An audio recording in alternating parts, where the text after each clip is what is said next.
ஏறத்தாழ 2000 ஆண்டுகளாக தமிழிலே பல்வேறு புராணங்கள், இதிகாசங்கள், ஏன் பாரதியார் சொன்னார், யாமறிந்த புலவரிலே கம்பனை போல், வள்ளுவனை போல், இளங்கோவை போல் பூமிதனில் யாருமே கண்டதில்லை, உண்மை வெறும் புகழ்ச்சி இல்லை என்று சொன்னான் பாரதியார். அந்த வள்ளுவன் இயற்றிய 1330 குறட்பாக்களை எந்த தமிழன் அறிந்திருக்கிறான்? சிந்தித்து பார்க்க வேண்டும். திருவாசகத்தை எல்லா தமிழர்களும் படித்திருக்கிறார்களா? இல்லை. பகவத்கீதையை படித்திருக்கிறார்களா? இல்லை. ஆனால் உலகத்திலே தமிழனாக பிறந்த எந்த ஒரு மனிதனும் கண்ணதாசனுடைய கவிதையை கேட்காமல் பாடாமல் இருக்க முடியாது என்பதுதான் உண்மை. திரையுலகத்திலே அவன் மிகப்பெரிய சிகரத்தை அடைந்தார்கள்.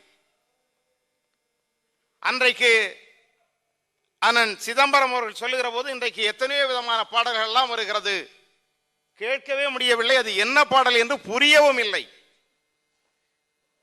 ஆனால் அன்றைக்கு திரைப்படத்துறையை 2 பேரும் மன்னர்கள் இருந்தார்கள் இசைத்துறையிலே. மரியாதைக்குரிய ஐயா அவர்கள் MSV அவர்கள், ஐயா ராமமூர்த்தி அவர்கள், KV மகாதேவன் அவர்கள். அதே போல கதாநாயகர்களாக புரட்சி தலைவர் MGR அவர்களும் சிவாஜி கணேசன் அவர்களும். இந்த 2 பேரும் திரையுலகத்தினுடைய கதாநாயகர்களாக இருந்தார்கள் இறக்கிற வரையிலே.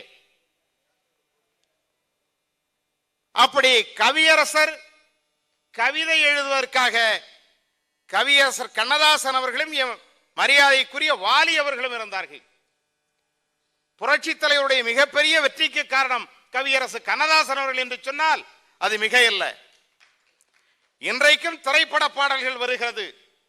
அச்சம் என்பது மடமையடா, அஞ்சாமை திராவிடர் உடமையடா, 6லும் சாவு 100லும் சாவு, தாயகம் காப்பது கடமையடா என்று TMS அவர்கள் பாடினார்கள் என்று சொன்னால் இளைஞர்களுக்கெல்லாம் இரத்தம் முறுக்கேறுகிறது.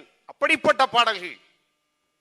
அதே போல சிவாஜி கணேசன் அவர்கள் நடித்த பாசமலர், அண்ணன் தங்கையினுடைய பாசத்தை விவரிக்கிற மிக அழகான ஒரு படம். எந்த திரையரங்கை விட்டு வெளியே வந்தாலும் கூட கண்ணை கசக்கி விட்டு சென்று தான் அந்த ரசிகன் சென்றிருப்பான ஒழிய மகிழ்ச்சியாக சிரித்து விட்டு சென்றிருக்க மாட்டார். அப்படிப்பட்ட படம் அன்றைக்கு திரையுலகத்திலே ஏறத்தாழ ஒரு 40-50 ஆண்டு காலமாக கவியரசர் அவர்களுக்கு நீக்க முடியாத ஒரு இடத்தை பெற்றிருந்தார்கள்.